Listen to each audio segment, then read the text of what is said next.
நம்முடைய பாரதிய ஜனதா கட்சியினுடைய அலுவலகத்தில் இன்று நடந்து கொண்டிருக்கக்கூடிய பத்திரிகையாளர் சந்திப்புக்கு வந்திருக்கக்கூடிய எல்லா பத்திரிகை நண்பர்களுக்கும் முதல் நன்றியை தெரிவித்துக் கொள்கின்றோம். ஒரு 2-3 விஷயங்கள் உங்களிடம் பேச வேண்டும் என்பதற்காக இந்த சந்திப்பு நடந்து கொண்டிருக்கிறது. அன்பு சொந்தங்களே, நேற்று தமிழகத்தில் எல்லா நம்முடைய காலை செய்தித்தாளில் முதல் பக்கத்தில் நம்முடைய தமிழகத்தினுடைய முதலமைச்சர் ஒரு பெரிய ஒரு பக்க விளம்பரத்தை கொடுத்துருந்தாங்க. கலைஞர் கைவினை திட்டம் அப்படின்னு ஒரு திட்டத்தை அறிமுகப்படுத்தி மத்திய அரசு கொண்டு வந்திருக்கக்கூடிய திட்டத்தை அப்படியே எடுத்து அதில் எந்த மாற்றமும் செய்யாமல், குறிப்பாக அதனால் உண்மையாலுமே நம்முடைய கைவினை கலைஞர்களுக்கு ஒரு பிரச்சனை ஏற்படுத்தக்கூடிய ஒரு திட்டமாகத்தான் அதை நம்முடைய முதலமைச்சர் அவர்கள் கொண்டு வந்திருக்கிறார். இது பாரத பிரதமர் நரேந்திர மோடி ஐயா கொண்டு வந்திருக்கக்கூடிய விஸ்வகர்மா திட்டத்திற்கு நேர் எதிரான ஒரு திட்டம் மட்டுமல்ல, நிச்சயமாக விஸ்வகர்மா சமுதாயத்திற்கும் கைவினை கலைஞர்கள் எல்லோருக்குமே ஒரு பிரச்சனை ஏற்படுத்தக்கூடிய திட்டமாக தமிழக பாரதிய ஜனதா கட்சி இதை பார்க்குது. பிரதமர் அவர்கள் கொண்டு வந்திருக்கக்கூடிய விஸ்வகர்மா திட்டத்தில் 18 வயசுக்கு மேல் இருக்கக்கூடிய விஸ்வகர்மா சமுதாயத்தில் 5 சமுதாயமும் 13 இதர சமுதாயமும் 18 சமுதாயம், அவர்களுக்கு 18 வயசுக்கு மேல் இருக்கிறவங்களுக்கு 3 லட்சம் ரூபாய் வரை அவர்களுக்கு மானியம், வட்டியில்லா கடன், அவர்கள் தொழில் தொடங்குவதற்கான உபகரணங்கள், ட்ரைனிங்கான பயிற்சிக்கான செலவு எல்லாம் கூட அதில் இருக்குது. மாநில அரசு கொண்டு வந்திருக்கக்கூடிய திட்டத்தில் 35 வயசுக்கு மேலே, மத்திய அரசுடைய திட்டம் 18 வயசுக்கு மேலே, மாநில அரசு கொண்டு வந்திருக்கக்கூடிய திட்டம் 35 வயசுக்கு மேலே இது உங்களுக்கு செயல்படுத்தப்படுங்கிறார். இரண்டாவது, பாரத பிரதமருடைய திட்டம் மிக தெளிவான ஒரு திட்டம். கிராம அளவில் மக்களால் தேர்ந்தெடுக்கப்பட்ட உள்ளாட்சி பிரதிநிதிகள் இதை அப்ரூவ் பண்ணணும். அதன் பிறகு மாநில அரசு போர்ட்டலுக்கு வரும், மத்திய அரசுக்கு வரும். கிட்டத்தட்ட 8 லட்சத்திற்கும் மேற்பட்டவர்கள் தமிழகத்தில் இதுக்கு பதிவு செஞ்சிருக்கிறாங்க. 8 லட்சம் பேர். எனக்கு இந்தியா முழுவதுமே அப்ரூவல் பண்ணி பணம் போக ஆரம்பித்த பிறகு தமிழகத்தில் பதிவு செய்திருக்கக்கூடிய 8 லட்சம் சகோதர சகோதரிகளுக்கு ஒருவருக்கு கூட அப்ரூவல் கிடையாது. ஆனால் மாநில அரசு கொண்டு வந்திருக்கக்கூடிய திட்டத்தில் கிராம நிர்வாக அதிகாரி, விஏஓ, ஒரு அரசு அதிகாரி, அவங்க கிட்ட அப்ரூவல் வாங்கலாம் அப்படி. அதாவது இங்க மக்கள் பிரதிநிதியை முன்னிலைப்படுத்தி விஸ்வகர்மா திட்டத்தை பிரதமர் கொண்டு வர்றாங்க. ஆனால் திமுகவினுடைய திட்டத்தில் அரசாங்க அதிகாரி முன்னிலைப்படுத்தி, இது மற்றும் ஒரு முறை திமுகவினுடைய கட்சிக்காரங்களுக்கு பணம் கொடுப்பதற்காக கொண்டு வந்திருக்கக்கூடிய ஒரு திட்டம் தான் கலைஞர் கைவினை திட்டம். அதனால் எங்களுடைய வேண்டுகோள், மாநில அரசு உடனடியாக கலைஞர் கைவினை திட்டத்தை கைவிட வேண்டும். மத்திய அரசினுடைய விஸ்வகர்மா திட்டத்தை முழுமையாக தமிழ்நாட்டில் செயல்படுத்தணும். காரணம், 8 லட்சம் பேரும் இதற்காக ஒரு நம்பிக்கையோடு பதிவு செஞ்சிருக்கிறாங்க. எங்கேயும் போய் பாரதிய ஜனதா கட்சி யாருக்கிட்டையும் பதிவு செய்யுங்கன்னு கூட கேட்கல, அவங்க பதிவு செஞ்சிருக்கிறாங்க. ஒருவேளை நான் கைவினை கலைஞராக இருக்கிறேன், நான் பதிவு செஞ்சிருக்கிறேன், எனக்கு உண்மையாலுமே கிடைக்கணும், எனக்கு கிடைக்கல, மத்திய அரசு திட்டத்தின் மூலமாக யாராவது தமிழகத்தில் கிடைக்கலைன்னு சொன்னாங்கன்னா பாரதிய ஜனதா கட்சி முழுமையாக நாங்கள் பொறுப்பேற்றுக் கொள்கின்றோம். அது எங்களுடைய பொறுப்பு. அதனால் முதலமைச்சர் அவர்கள் அதை கைவிடணும், வேகமாக மத்திய அரசு திட்டத்தை செயல்படுத்தணும். இந்த திட்டத்தில் எந்த பயனாளிகளுக்கு எதுவும் கிடைக்கப் போவது கிடையாது. இதை பத்திரிகையாளர் நண்பர்கள் மூலமாக தமிழகத்தில் இருக்கக்கூடிய எல்லா கைவினை கலைஞர்களுக்கு நாங்கள் தெரியப்படுத்துகிறோம். மத்திய அரசில் 5 விஸ்வகர்மா சமுதாயத்தை சார்ந்தவர்கள், 13 இதர கைவினை கலைஞர்கள் வேலை செய்கிறோம், 18. இவங்க அதையே அப்படியே கொஞ்சம் பிரித்து அது 28 பண்ணியிருக்கிறாங்க. அதனால் கட் காப்பி பேஸ்ட், இது நம்ம துரைமுருகன் சொன்ன மாதிரி அந்த டி துரைமுருகன் நான் இல்லை அப்படிம்பாங்க. ஒரு ஹைகோர்ட் அஃபிடவிட்டில் மறு வச்சா டி துரைமுருகன், மறு எடுத்துட்டா நம்ம அண்ணன் துரைமுருகன் அப்படிங்கிற மாதிரி மத்திய அரசு திட்டத்திற்கு ஒரு பொட்டு வச்சு மறு வச்சு கண்ணாடியை போட்டு கலைஞர் கைவினை திட்டமாக மாற்றியிருக்கிறாங்க. இரண்டாவது, நேற்று நம்முடைய மத்திய தணிக்கை ஆணையம், அதனுடைய தணிக்கை அதிகாரி 2021-22க்கு உட்பட்ட 2017-18 2021-22க்கு உட்பட்ட தணிக்கையை மக்கள் மன்றத்தில் பத்திரிகையாளர் சந்திப்பு மூலமாக வச்சிருக்கிறார். அதை பார்க்கும் பொழுது நாங்கள் தொடர்ந்து சொல்லுகின்றோம், அது திராவிட முன்னேற்ற கழகத்தினுடைய ஆட்சி முதல் வருட ஆட்சி அதில் இருந்தாலும் கூட, ஏன்னா மோசமானதெல்லாம் 2வது 3வது 4வது வருஷம், முதல் வருடத்திலிருந்து அதற்கான குறியீடு நமக்கு தெரியுது. இன்னைக்கு எந்த அளவுக்கு தமிழகம் குறிப்பாக பின்னோக்கி சென்று கொண்டிருக்கிறது என்பது அந்த தணிக்கை ஆணையத்தினுடைய ஆய்வறிக்கையை பார்க்கும் பொழுது நமக்கு தெரியுது. தமிழ்நாட்டில் இருக்கக்கூடிய ஸ்டேட் பப்ளிக் செக்டர் யூனிட், மாநில அரசு சார்ந்திருக்கக்கூடிய நிறுவனங்கள் மொத்தமாக 68, அதில் 34 நிறுவனங்கள் மொத்தமாக 1648 கோடி ரூபாய் லாபம் சம்பாதிச்சிருக்கிறாங்க. 30 நிறுவனங்கள் மொத்தமாக 22,000 கோடி நஷ்டம் சம்பாதிச்சிருக்கிறாங்க. 31 நிறுவனத்திற்கு பேப்பர் வேல்யூ, அதாவது அந்த நிறுவனத்திற்கு வேல்யூவே இல்லை, அதை அப்படியே தூக்கி நீங்கள் குப்பையில் போட்டுடலாம், வேல்யூலெஸ் நிறுவனமாக இருக்குது. தமிழகத்தை பொறுத்தவரை இங்கே இருக்கக்கூடிய தமிழக அரசு சார்ந்த நிறுவனங்கள் எந்த அளவுக்கு இன்னைக்கு அதல பாதாளத்தில் ஒரு கம்யூனிஸ்ட் ஆட்சி நடந்தால் எப்படி இருக்குமோ அதுபோல தமிழகத்தினுடைய மாநில அரசு சார்ந்து இருக்கக்கூடிய நிறுவனங்கள் இன்னைக்கு இருக்கிறாங்க. அதை வெட்ட வெளிச்சமாக காட்டியிருக்கிறாங்க. இரண்டாவது, தமிழகத்தினுடைய டிரான்ஸ்போர்ட் கார்பரேஷன், குறிப்பாக நம்முடைய பஸ்ஸஸ் எல்லாம் சேர்ந்தது. நீங்கள் பார்த்தீங்கன்னா அடிக்கடி இது நம்முடைய பேப்பரில் வரும், சில நியூஸ் பேப்பரில் வந்திருக்கிறத உங்களுக்கு காட்டுறோம். அது செய்தித்தாளாக இருக்கலாம், நம்முடைய நியூஸ் சேனலாக இருக்கலாம், வேறு வேறு அமைச்சர்கள் வேறு வேறு காலகட்டத்தில் சொல்லி இருப்பதை இங்கே படம் பிடிச்சு காட்டிருக்கோம். அதாவது நாங்கள் வந்தவுடனே சுற்றுச்சூழலை மேம்படுத்த 500 மின்சார பஸ்கள் அமைச்சர் ராஜகண்ணப்பண்ண, நாங்கள் 500 எலக்ட்ரிக் பஸ் வாங்குகிறோம் அமைச்சர் எஸ் சிவசங்கரன் அவர்கள், மாற்றி 2021 ஆட்சிக்கு வந்ததிலிருந்து அவர்கள் கொடுக்கக்கூடிய அறிவிப்பு. ஆனால் இன்னைக்கு இந்த ஆய்வறிக்கையை பார்க்கும் பொழுது தமிழகத்தில் மொத்தமாக டிரான்ஸ்போர்ட் கார்பரேஷனுடைய லாஸை பார்த்தீங்கன்னா அது 2021-22 முடியும் பொழுது 21,000 கோடி ரூபாய். அதற்கு இன்னைக்கு லோன் இருக்குது 6,000 கோடியிலிருந்து. எங்கேயும் கூட லாபம் வருவதற்கான சாத்தியமே இல்லை. 22,517 பேருந்துகள் 2021-22 முடியும் பொழுது 20,304 பேருந்துகள், அதாவது 2,000 பேருந்தை குறைச்சிட்டாங்க. அதையெல்லாம் தாண்டி நாங்கள் தொடர்ந்து பேசிக் கொண்டிருக்கக்கூடிய விஷயம், 2022 பாரதிய ஜனதா கட்சி ஆர்ப்பாட்டம் நடத்தினோம். டிரான்ஸ்போர்ட் கார்பரேஷன்லேருந்து பணி ஓய்வு பெற்றிருக்கக்கூடிய அன்பு சகோதர சகோதரிகளுக்கு நீங்கள் அவங்களுக்கான எந்த ப்ரொவிஷனுமே கொடுக்கலைன்னு. அதற்கு இந்த ஆய்வறிக்கையில் நமக்கு உண்மை தெரிஞ்சிருச்சு. அவர்களுடைய கான்ட்ரிபியூட்டரி பென்ஷன் ஃபண்ட் 4,565 கோடி ரூபாயை, காம்பன்சேஷன் செஸ் ஃபண்ட் 492 கோடி ரூபாயை பேருந்து இயக்குவதற்காக இங்கே திருப்பி விட்டுட்டாங்க. பென்ஷனுக்காக வாங்கப்பட்ட பணம் 4,500 கோடி ரூபாய் தினசரி பஸ்ஸை இயக்குவதற்காக திருப்பிட்டாங்க. பென்ஷன் கொடுப்பதற்கான பணம் கூட இல்லை. அது போராட்டம் செய்த பிறகு 2024 கொஞ்சமாக கொடுத்துருக்கிறாங்க. ஸோ டிரான்ஸ்போர்ட் கார்பரேஷனும் ஒரு ஃபெயிலியர் என்பது அங்கிருந்து தெரிஞ்சுக்கிட்டோம். முக்கியமானது நம்முடைய கோவில்கள். தொடர்ந்து தமிழக அரசு செய்யக்கூடிய ஒரு ஏமாற்று வேலை, தமிழகத்தில் இருக்கக்கூடிய எந்த கோவிலும் கூட சிஏஜி ஆடிட், அதற்கு நாங்கள் இந்த டீட்டெயில்ஸ் கொடுக்க மாட்டோம். மெட்ராஸ் ஹைகோர்ட் ஜஸ்டிஸ் மகாதேவன் ஆதிகேசவன் அவங்களுடைய பெஞ்சில் ஜூன் 8ஆம் தேதி 2023 ஒரு தீர்ப்பு கொடுத்துருக்குறாங்க. தமிழ்நாட்டில் இருக்கக்கூடிய ஹெச்ஆர்என்சி எல்லா கோவில்களும் கூட தணிக்கைக்கு உட்படுத்தப்பட வேண்டும். எப்படி பணம் வருது, எப்படி செலவாதுன்னு மக்கள் பார்க்கணும். அதனால் நீதிமன்றம் கொடுத்த தீர்ப்புக்கு எதிராக தமிழக அரசு ஹெச்ஆர்என்சி டிபார்ட்மெண்ட் சம்பந்தப்பட்ட எந்த கணக்கு வழக்கும் சிஏஜி அமைப்புக்கு கொடுக்கல. இதை வன்மையாக நாங்கள் கண்டிப்பது மட்டுமில்லாமல், எதற்காக தமிழகத்தில் ஹெச்ஆர்என்சி அமைப்பு இருக்கக்கூடாது என்பதற்கு இதுவும் ஒரு உதாரணம் என்பதை உங்களிடம் சொல்லிக்கொள்ள நாங்கள் கடமைப்பட்டிருக்கின்றோம். 4 லட்சம் ஏக்கருக்கு மேலே ஹெச்ஆர்என்சி நிர்வாகத்தில் இருக்குது. 1000 கோவில்கள் இருக்குது, வருமானம் வருது. அதனால் தமிழகத்தில் இருக்கக்கூடிய ஒரு குடிமகனுக்கும் தெரிய வேண்டிய விஷயம், எப்படி பணம் வருது, எப்படி பணம் செலவாது. இதை மாண்புமிகு உயர்நீதிமன்றம் கொடுத்திருக்கக்கூடிய தீர்ப்புக்கு எதிராக தமிழக அரசுடைய நடவடிக்கை இருக்குது.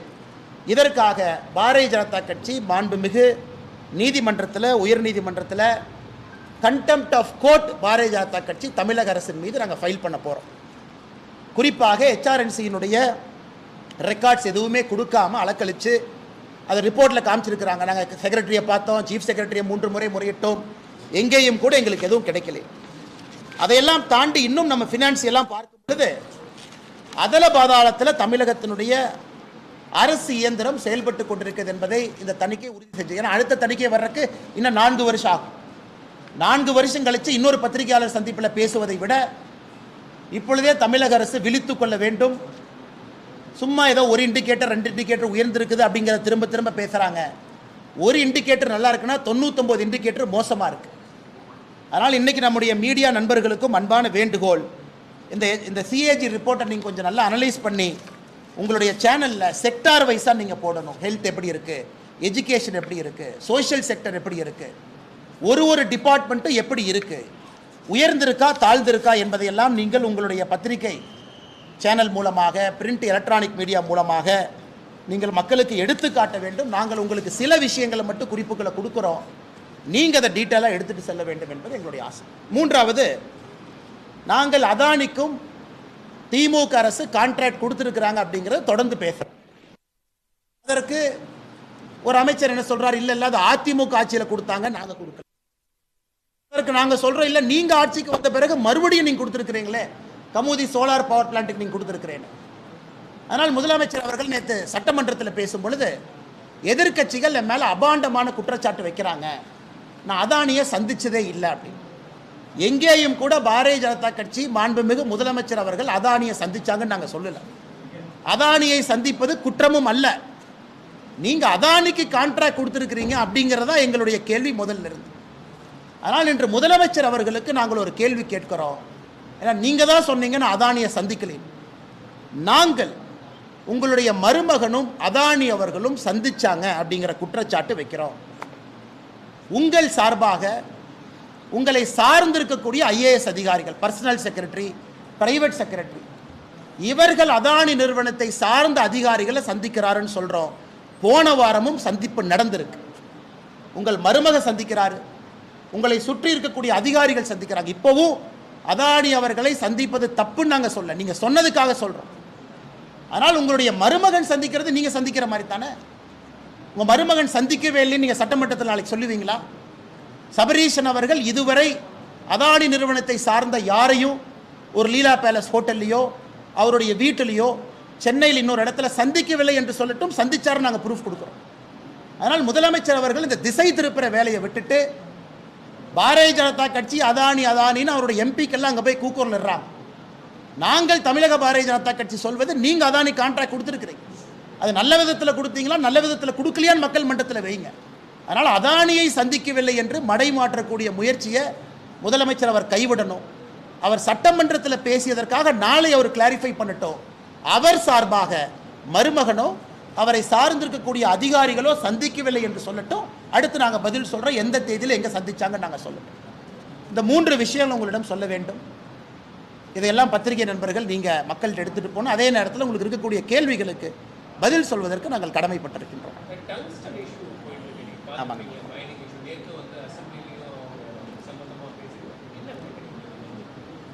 நாம் எங்கள் பாரதிய ஜனதா கட்சியினுடைய நிலைப்பாடு, எங்களுடைய மாவட்டத்தினுடைய தலைவர்கள், பாரதிய ஜனதா கட்சியினுடைய அந்த பகுதியினுடைய தலைவர்கள் எல்லாம் விவசாய நண்பர்களை சந்தித்து பேசிகிட்டு இருக்காங்க. அதன்படி நேற்று முன்தினம் நாங்கள் மத்திய அரசுக்கு கடிதம் எழுதியிருக்கின்றோம்.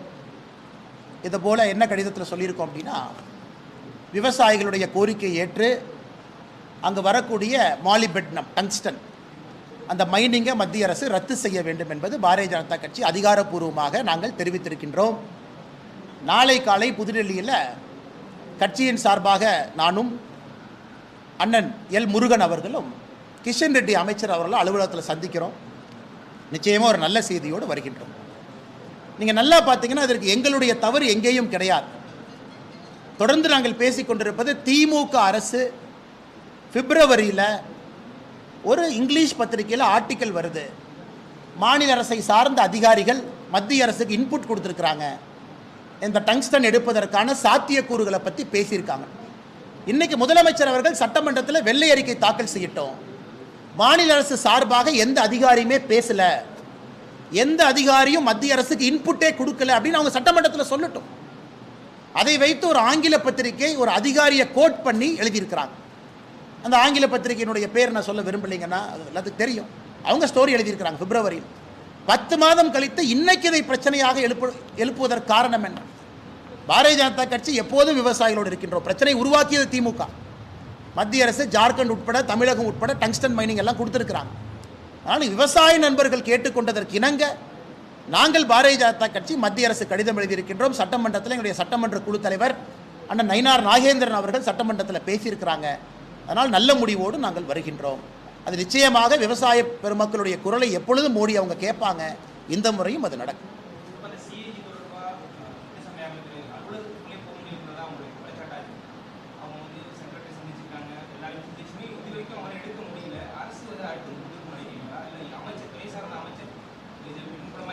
ஆனால் chief secretary speaks for the கவர்மெண்ட்டுங்க அண்ணா.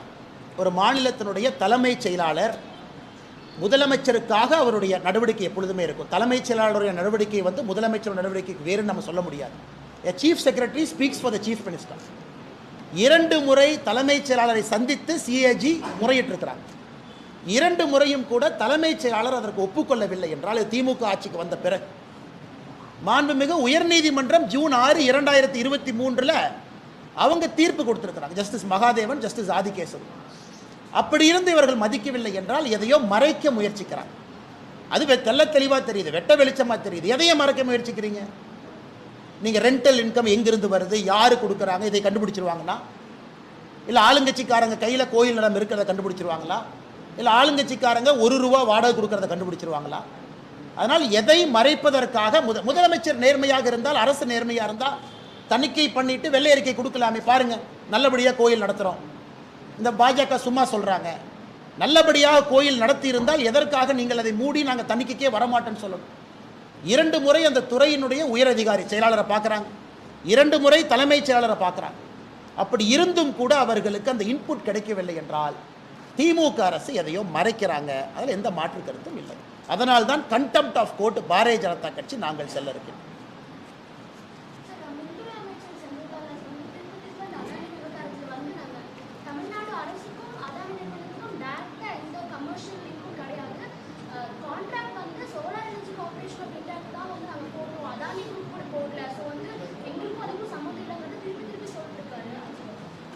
மேடம், நீங்கள் அதானியினுடைய அவங்களுடைய ஆனுவல் ரிப்போர்ட் எடுத்து பார்த்தீங்கன்னா அதுலேருந்து 2 பேரா கோட் பண்ணி நம்முடைய அறிக்கை நம்பர் 2 அந்த 2 பேராவை நாங்கள் அட்டாச் பண்ணியிருக்கோம் மேடம். அதாவது தமிழக அரசை பொறுத்தவரை கரெக்ட், இந்திய அரசு ஒரு லெவலுக்கு மேலே எல்லாமே சோலார் எனர்ஜி கார்பரேஷன் மூலமாக கீழே கொண்டு வந்துட்டாங்க. ஏன்னா இந்தியா முழுவதும் ஒரு ஃபிக்ஸட் ரேட்டை நோக்கி போகணும் அப்படின்னு, இந்தியா முழுவதும் இது நேர்மையான விதத்தில் செல்ல வேண்டும் என்பதற்காகத்தான் அது கொண்டு வரப்பட்டது. நாங்கள் வைக்கிற குற்றச்சாட்டு முதல்ல இருந்து நீங்கள் அதானிக்கு ஃபேவர் பண்ணீங்கன்னு வைக்கல. பாரதிய ஜனதா கட்சியும் அதானிக்கும் நீங்கள் முடிச்சு போடுறீங்க. நீங்கள் ஆட்சிக்கு வந்த பிறகு அதிமுக அரசில் போடப்பட்ட அந்த ஒப்பந்தம், நீங்கள் சொல்கிற ஒப்பந்தத்தினுடைய கண்டினியூட்டியில் கமூதி பிளான்ட்டுக்கு நீங்கள் 90 கோடி ரூபாய், 90 கோடி சில்லரை நீங்கள் கொடுத்துருக்குறீங்க. அதை நீங்கள் கேன்சல் பண்ணியிருக்கலாமே. இல்லை நாங்கள் சோலார் எனர்ஜி கார்பரேஷன் படி தான் நாங்கள் பணம் கொடுப்போம்னு. ஏற்கனவே போட்ட கான்ட்ராக்ட் கண்டினியூ ஆகுதுன்னா நீங்கள் அதை கண்டினியூ பண்ணுறீங்கல்ல, அதான் எங்களுடைய குற்றச்சாட்டு. இதே அமைச்சர் அவர்கள் இங்கேன்னு சுற்றி வர்றாங்க. நீங்கள் அதை கொடுத்தனால நீங்கள் பாரதிய ஜனதா கட்சி அதானின் பேசுவதற்கு உங்களுக்கு உரிமை இல்லை என்பதுதான் எங்கள் முதல் குற்றச்சாட்டு. அதனைக்கு முதலமைச்சர் ஒருபடி மேலே போய் நான் அதானி சந்திக்கவே இல்லைங்கிறாங்க. அதானியை சந்திப்பது தப்பு நாங்கள் எப்பவுமே சொல்லிங்க. ஏன் தமிழகத்தில் அம்பானி அவர்கள் திருமண அழைப்புதல் கொடுத்த பொழுது முதல் ஆளாக இங்கிருந்து ஓடி போனது யாரு? துணை முதலமைச்சர் போனாங்க. அம்பானி அவர்கள் துணை முதலமைச்சருக்கு மட்டும் இன்விடேஷன் கொடுக்கலீங்க, எனக்கு இன்விடேஷன் கொடுத்தாங்க. பாரதிய ஜனதா கட்சி மாநில தலைவருக்கும் வீட்டுக்கு வந்து அம்பானி நிறுவனத்தினுடைய உயரதிகாரிகள் இன்விடேஷன் கொடுத்துட்டு தான் போனாங்க. எதற்கு நான் பப்ளிக்கில் சொல்கிறேன் அப்படின்னாங்க, ஓடி போய் நான் இருக்கேன். அதனால் நீங்கள் அதானி அம்பானி பாரதிய ஜனதா கட்சின்னு எதற்கு சொல்ல வேண்டும்? ஒருத்தவங்க வருவாங்க, எல்லாத்தையும் பார்ப்பாங்க, பரஸ்பரம் ஒரு நட்பு மெயின்டைன் பண்ணுவாங்க. அந்த வந்தால்தான் ஒரு நாடு வளர்ச்சி அடையும், ஒரு மாநில வளர்ச்சி அடையும். அது தவறு கிடையாது. நீங்கள் போங்க பாருங்க. நாங்கள் சொல்வது பாராளுமன்றத்தில் எதற்காக நீங்கள் டிஷர்ட்டை போட்டுட்டு அதானி பிஜேபி ஏகே, அதானி மோடி ஏகேன்னு எதற்கு கனிமொழி அவர்கள் அங்கே ஆர்ப்பாட்டம் நடத்தணும்? நீங்கள் தமிழகத்தில் எல்லா கான்ட்ராக்டையும் கேன்சல் பண்ணிடுங்க, பண்ணிட்டு நீங்கள் பேசுங்க. உங்கள் குற்றச்சாட்டுக்கு நாங்கள் பதில் சொல்லுவோம். நாங்கள் முதலிருந்து சொல்வது உங்களுடைய இரட்டை வேடத்தை தான் முதலிருந்து சொல்லுகின்றோமோ தவிர வேற எதையும் நாங்கள் சொல்லவில்லை.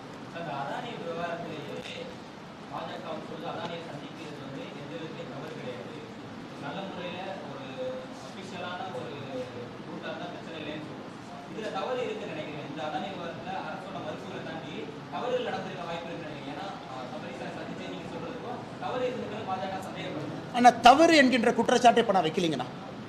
ஏன்னா நம்முடைய அறிக்கை மிக தெளிவாக இருக்கிறது. பாராளுமன்றத்தில் திமுக எம்பிக்கள் அங்கே பங்கேற்று அதானி மோடிஜி ஏகேன்னு நீங்கள் சொல்கிறீங்க. எந்த ஆதாரத்தில் சொல்கிறீங்கிறது முதல் கேள்வி. இரண்டாவது கேள்வி, அப்போ எங்களுக்கும் அதானி நிறுவனத்திற்கும் தமிழக அரசுக்கும் தொடர்பு இல்லையா அப்படிங்கிறத மக்கள்கிட்ட தெளிவுபடுத்தணும். நாளைக்கு அதானி வந்து தமிழகத்துக்கு நான் 1 லட்சம் கோடி இன்வெஸ்ட் பண்ணுறேன்னா யாராக இருந்தாலும் சிவப்பு கம்பளத்தை போட்டு வரவேற்கலாம். காரணம், தொழில் வருது, வேலை வாய்ப்பு வருது, மக்களுக்கு வேலை கிடைக்குது. நாங்கள் குற்றச்சாட்டு இதுவரை வைக்கலிங்கன்னா, நாங்கள் சொல்வது இல்லைன்னு நீங்கள் ஒத்துக்கலாம். இல்லை, இருக்கு, நீங்கள் அதானி கொடுத்துருக்கீங்க.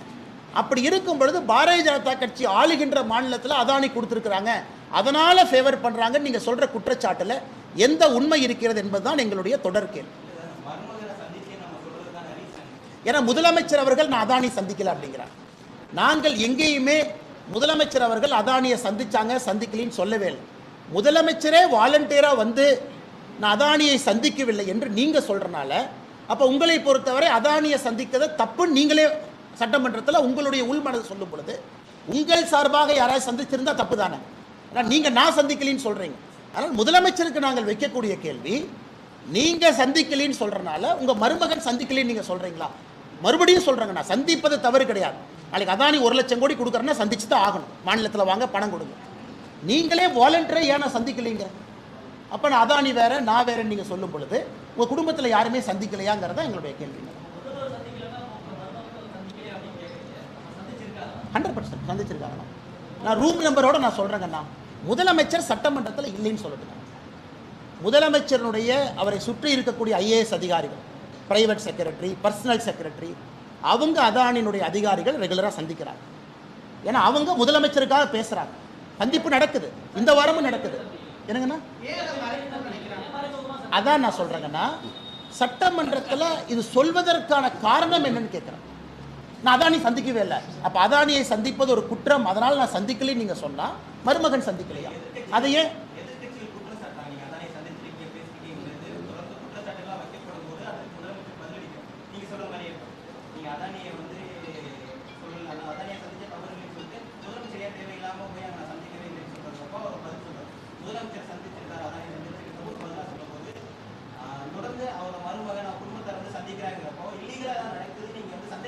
அண்ணா இப்போதைக்கு அதுக்குள்ளே நாங்கள் போக விரும்பலைங்கண்ணா.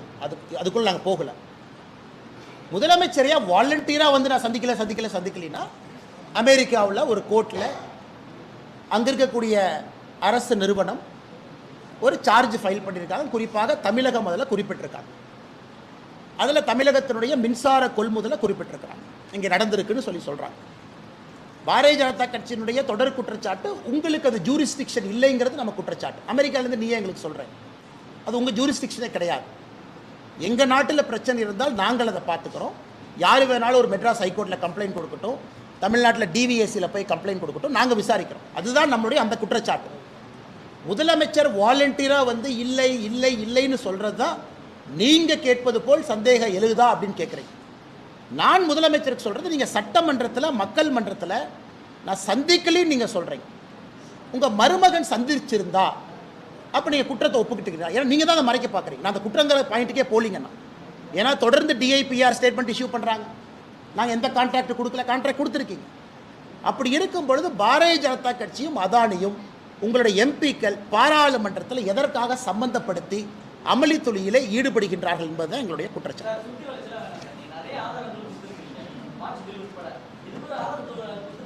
முதலமைச்சர் இல்லைன்னு சொல்லிட்டோம், சுவாரஸ்யம் இருக்கணும்ல. முதலமைச்சர் வந்து சட்டமன்றத்தில் இல்லை, அவர் போய் சொல்றாரு, என் குடும்பத்திலே யாரையும் சந்திக்கலன்னு சொல்லட்டும், அப்புறம் ஆதாரம் கொடுக்கணும் சொல்லட்டுங்க. தலைவா, எத்தனை விஷயத்தை நாங்களே கொடுக்குறோம், கொடுக்காமையா பேசுறோம், எவ்வளவு விஷயம் கொடுக்குறோம், நிறைய கொடுக்குறோம். அவர் இல்லைன்னு சொல்லட்டும், அவர் தான் நேற்று சொன்னார். சொல்லுங்கண்ணா.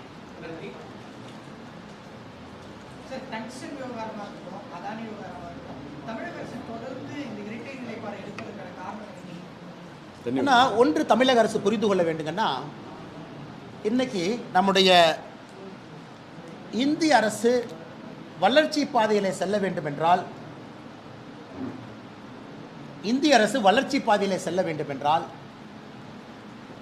டெவலப்மெண்டல் ஒர்க்கு நடந்துதாங்க ஆகணும். அதில் மாற்று கருத்து இல்லைங்க. டங்ஸ்டன் விகாரத்தை பொறுத்த வரைக்கும் அது நியாயமான ஒரு விஷயம். காரணம், சமணர் படுகை இருக்குது, மெகாலித்திக் பரியல் சைட் 2000 ஆண்டுகள் பழமை எல்லாம் இருக்குது, அழகர் மலை பக்கத்தில் இருக்குது. ஓகேங்கண்ணா. இன்றைக்கி மத்திய அரசு எல்லா விஷயமும் கூட தமிழகத்திற்கு கொண்டு வரும் பொழுது எல்லாத்தையும் முட்டுக்கட்டை போட்டுக்கிட்டே இருந்தாங்கன்னா அது முன்னாடி போகாது. நீங்கள் ஆக்கப்பூர்வமாக என்கேஜ் பண்ணி இல்லை பிரச்சனை இல்லாத ஒரு பகுதிக்கு மத்திய அரசை கூட்டிகிட்டு போங்க. அதெல்லாம் அவங்க சொல்ல ஆக்கப்பூர்வமான அரசியலை வைப்போம். எல்லாம் வேண்டாம் வேண்டாம் வேண்டாம்னு எல்லாம் சொல்ல ஆரம்பிச்சிங்கன்னா இந்த மாநிலத்தினுடைய வளர்ச்சி இன்னும் 10 ஆண்டுகள் கழித்து எங்கே போய் நிற்கும் என்பதுதான் எங்கள் கேள்வி. எதுவுமே வேண்டாம், உள்ளே வராதிங்க, அது ஒரு ஆக்கப்பூர்வமான ஒரு போக்கு கிடையாது. சரி, டங்ஸ்டன் வந்தாங்க, பிப்ரவரிலேயே சொல்லியிருக்கலாம் இங்கே வேண்டாம், வேறு இடத்த பாருங்கள், வேறு இடத்த மேப் பண்ணுங்கள், அது ஆக்கப்பூர்வமான ஆலோசனை. இன்றைக்கி பிரச்சனையான பிறகு 10 மாதம் கழித்து நாங்கள் முதல்லிருந்து விரோதம் அப்படின்னா அதான் நாங்கள் கேட்குறோம். உங்கள் அதிகாரிகள் பேசவே இல்லையா? வெள்ளை அறிக்கை சட்டமன்றத்தில் கொடுங்க. அதிகாரிகள் பேசி இருக்கின்றாங்க. இல்லாட்டி மத்திய அரசு பொய்யான செய்திக்குறிப்பு கொடுப்பாங்களா? மத்திய அரசுடைய செய்திக்குறிப்பில் தமிழக அரசு எங்கிட்ட பேசுனாங்கன்னு அவங்க சொல்கிறாங்க. அப்போ மத்திய அரசு பொய் சொல்கிறாங்களா? கிடையாது. அதனால் முதலமைச்சர் அவர்கள் ஒரு ஸ்டாண்ட் எடுங்க.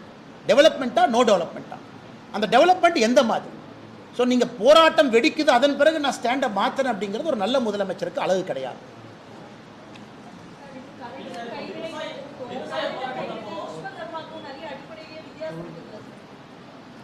மேடம், அடிப்படையில்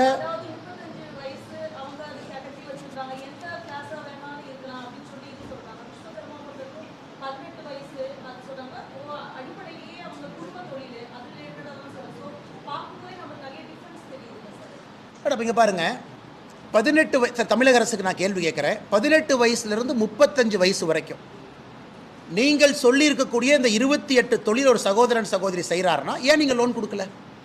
தமிழக அரசுக்கு நான் வைக்கக்கூடிய கேள்வி. இல்லை 35 வயசுக்கு மேலே தான் நான் லோன் கொடுப்பேன். இதே மத்திய அரசு 18 வயசுக்கு மேலே கொடுக்குறாங்க, ஏன் நீங்கள் கொடுக்கல? சரி, நான் இது குலத்தொழில் குற்றச்சாட்டு சொல்கிறேன். அப்போ 18 வயசு நீங்கள் வச்சுருக்கலாமே. அவங்களுக்கு தெரியும் கேட்ச்மெண்ட் ஏரியாவே ரொம்ப குறைவான பேர் தான் அப்ளை பண்ணுவாங்க. இதில் 8,52,000 பேர் அப்ளை பண்ணியிருக்காங்கன்னா அது ஒரு 3 லட்சம் 4 லட்சம் தான் பண்ணுவாங்க. இரண்டாவது, மத்திய அரசை பொறுத்தவரை எங்கேயும் குலத்தொழில்னு சொல்லிங்க மேடம், பேரலெல்லாம் உங்களுக்கு முத்ரா கடன் இருக்குது. முத்ரா கடன் யாருக்கும் மத்திய அரசு இல்லை என்று இதுவரை சொல்லவே இல்லை. இந்தியாவில் முத்ரா கடன் திட்டத்தில் அதிக பயனாளிகள் தமிழ்நாடு இருக்காங்க. இந்த 8 லட்சம் பேர் இதில் பயன்படுத்தும். இதில் யாராச்சும் இல்லாமல் இருந்தாங்கன்னா முத்ரா கடன் திட்டம் இருக்குது, அதில் பயன்படுத்தும்.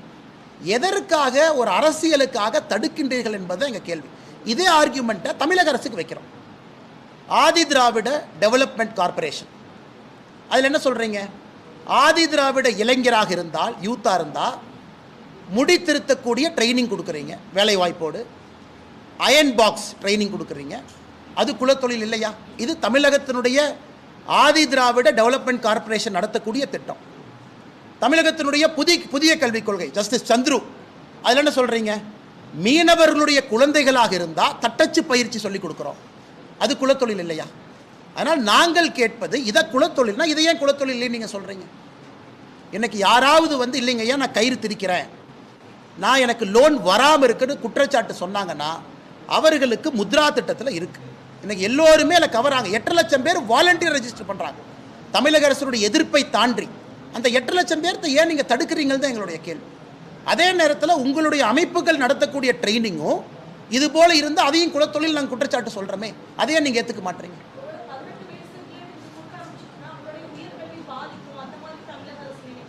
மேடம் 18 சரி 25 வயசில் ஒருத்தர் கயிறு தெரிக்கக்கூடிய தொழில் பண்ணுறாரு, 30 வயசில் பண்ணுறாருன்னு வச்சுக்கலாங்க. என்ன உயர்கல்வி பாதிக்கும் மேடம்? அவங்க தொழில் பண்ணுறாங்க, அவங்க தொழிலை விஸ்தாரப்படுத்துவதற்கு பணம் வேண்டும், அதை எப்படி அவங்க தடுக்கலாம்? யாருமே சொல்லியே. சரி, அவங்க உயர்கல்வி பாதிக்கும்னா ஒன்றும் இல்லைங்க, வாங்கிருங்க, கட்டிருங்க, உயர்கல்வி போகிறப்போ உயர்கல்விக்கு போங்க. இந்த கடன் வாங்குவதால் உயர்கல்விக்கு செல்லக்கூடாதுன்னு மத்திய அரசு எங்கேயும் சொல்லலீங்களே. இவர்களாக ஏன் அசம்ஷன் பண்ணிக்கிறாங்க, இவர்களாக எதுக்கு அரசியல் பண்ணுறாங்க அப்படிங்கிறதா எங்களுடைய கேள்வி.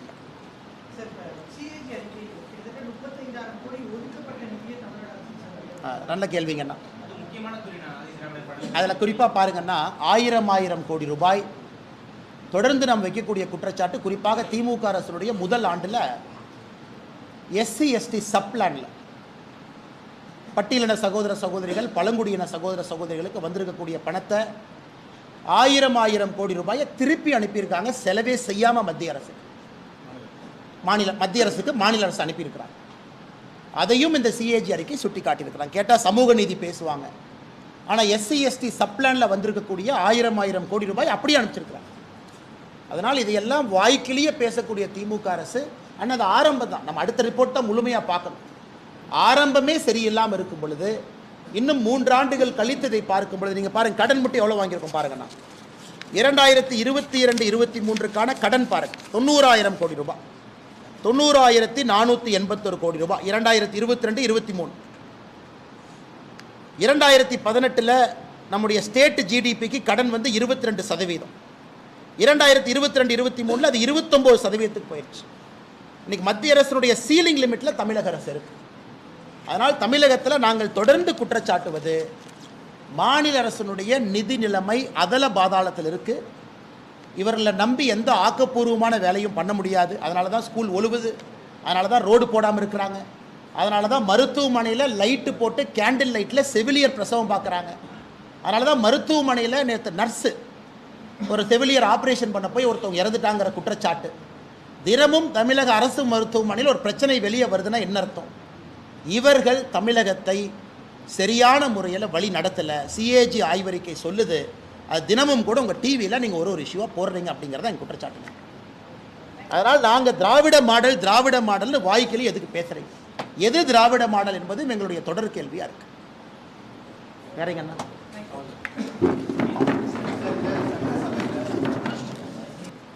ஆனால் எனக்கு உண்மையாக தெரியலிங்கண்ணா, நான் அக்காட்ட பேசுகிறேங்கண்ணா, தெரிந்த பிறகு பதில் சொல்கிறேங்கண்ணா. ஸோ மா சுப்பிரமணியம் அவர்கள் சட்டமன்றத்தில் ஒரு தவறான விஷயத்தை அமைச்சராக சொல்லியிருந்தாங்கன்னா அது தவறு தான். இருந்து வானத்தி அக்காவே அந்த மேட்ரு உங்கள்கிட்ட பேச சொல்கிறேங்கண்ணா. எனக்கு தெரியல, ஃபாலோ பண்ணுறேன்.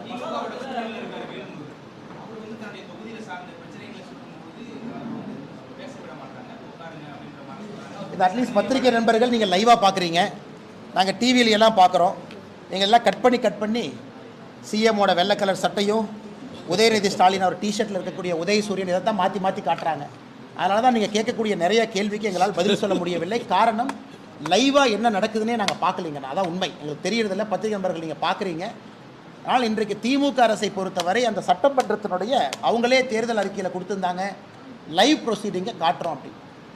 இன்றைக்கி டிஐபிஆர், உதாரணத்துக்கு டிஐபிஆர் அமைப்பு காலையில் ஒரு ட்வீட்டு போடுறாங்க, வைக்கம் சத்தியகிரகத்துக்கு முதலமைச்சர் போகிறாங்க. அந்த ட்வீட்டில் இந்தியா மேப்பையே தப்பாக போடுறாங்க. பாதி காஷ்மீரில் லடாக்கெல்லாம் எங்கேயோ போயிடுச்சு, அது பாகிஸ்தான் பகுதியில் கொஞ்சம் சுற்றிக்கிட்டு இருக்குது. அது பார்த்தீங்கன்னா காஷ்மீர் ஒரு காக்கா சாப்பிட்ட வட மாதிரி இருக்குது. அதுக்கு நாங்கள் ஒரு பதில் போடுறோம், என்னையா ஒரு இந்தியா மேப்பையே தப்பாக போடுறீங்க மாநில அரசு சார்பானா அந்த ட்வீட்டை டெலீட் பண்ணிவிட்டு எஸ்கேப் ஆகிட்டாங்க. எனக்கு இதுதான் தமிழக அரசினுடைய டிஐபிஆர்னுடைய லட்சணம். இன்னைக்கு காலையில் நாங்கள் போட்டோம், ஒரு இந்தியன் மேப்பை தப்பாக போடுறீங்களே. இன்றைக்கி டிஐபிஆர்னுடைய முழு வேலையே உதயநிதி ஸ்டாலின் அவர்கள் அந்த வெள்ளத்தில் நடந்து போகும்போது இந்த ராஜா கைத்தட்டு அந்த காலை காட்டுற மாதிரி காட்டுறாங்க. அதனால் டிஐபிஆர் தன்னை திருத்தி கொள்ள வேண்டும், எல்லா செய்திகளும் வெளியே கொண்டு வர வேண்டும். சட்டமன்றத்தில் நடக்கக்கூடிய செய்திகள் எதுவும் எங்களுக்கு வர்றது கிடையாது. கேள்வியை காட்ட மாட்டீங்க, பதிலை ஒரு கோணத்தில் காட்டுறீங்க. கேள்வி உங்களுக்கு தர்ம சங்கடமாக இருந்தால் ஏதாச்சும் ஒரு மெம்பரை காட்டுறீங்க, அல்லது உதயநிதி ஸ்டாலினை திரும்ப போய் காட்டுறீங்க. அதனால் இது மிக மிக தவறான போக்கு. காரணம், உங்களுடைய கேள்விகளுக்கே நாங்கள் தடுமாறிட்டு இருக்கோம். சட்டப்பேரவை கேள்விகளுக்கு காரணம் எங்களுக்கு கேள்வியே தெரியாதுன்னா என்ன கேள்வி கேட்பாங்க, அதான் உண்மை.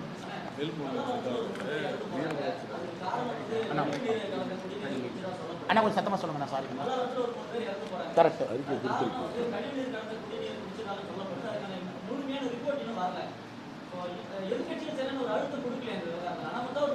அண்ணா அண்ணா நம்ம கட்சியினுடைய தலைவர் அக்கா தமிழிசை சவுந்தரராஜன் அவர்கள் உடனடியாக அந்த இடத்துக்கு போய் மக்களை எல்லாம் சந்தித்து மக்கள்கிட்ட பேசி பத்திரிகை நண்பர்களை அழைத்து சென்று காட்டினாங்க. அது உங்களுக்கு தெரியுங்கண்ணா. ரெண்டாவது, இன்றைக்கி பாரதிய ஜனதா கட்சி சார்பாக அன்னைக்கே நாங்கள் குடிநீரை கலெக்ட் பண்ணி அந்த சாம்பிளை டெஸ்டிங் அனுப்பிடுறோம். நாங்கள் டெஸ்டிங் ரிப்போர்ட் கொடுக்கும் பொழுதுங்கன்னா அது எந்த ரிப்போர்ட் வருதோ உங்களுக்கு கொடுக்குறோம். நாங்கள் கலெக்ட் பண்ண வீடியோ ஆதாரத்தோடு கொடுக்குறோம். இல்லாட்டி அவங்க என்ன சொல்லுவாங்க, இவங்க கலந்துட்டாங்க. கலெக்ட் பண்ணி அவங்க முகத்துக்கு முன்னாடி அங்கேயே சீல் பண்ணி எடுத்துகிட்டு போயிருக்கோம். நாங்கள் கலெக்ட் பண்ணியிருக்கக்கூடிய வாட்டர் சாம்பிளுடைய ரிசல்ட்டுக்காக நாங்கள் உண்மையால் வெயிட் பண்ணிட்டு இருக்கோம். அது நாங்கள் அன்னைக்கே எடுத்தோம், ப்ரூஃப் எங்கிட்ட இருக்குங்கன்னா சாம்பிள் ரிப்போர்ட் கொடுக்கும்போது அந்த வீடியோவும் கொடுக்குறோம். அதனால் பாரதிய ஜனதா கட்சி இதை கம்பீரமாக எடுத்திருக்கோம். மூத்த தலைவர் முன்னாள் ஆளுநர் அக்கா தமிழிசை அவர்களே உடனடியாக ஸ்பாட்டுக்கு பத்திரிகை அழைச்சிட்டு போயிருக்கிறாங்க. அதனால் இன்றைக்கி போய் அந்த அதிகாரி ஒருத்தர் பாட்டில் எடுத்து குடித்தாரு, கேட்டால் ஒன்றும் இல்லை அப்படிங்கிறாரு, நான் நல்லா இருக்குங்கிறாரு. ஆனால் அது ஒரு ஆர்கியூமெண்ட்டே கிடையாதுங்கண்ணா. எங்களை பொறுத்தவரை ஆரம்ப கட்ட விசாரணையில் அது கழிவு நீர் கலந்த தண்ணி தான், அதான் ஆரம்ப கட்ட விசாரணை. நாங்கள் இதை ஆக்ரோஷமாக எடுப்பதற்கு ஒரு விஞ்ஞான ரீதியிலான அறிக்கை காத்திருக்கோம். வந்த பிறகு உங்கள்கிட்ட பேசுகிறேன்.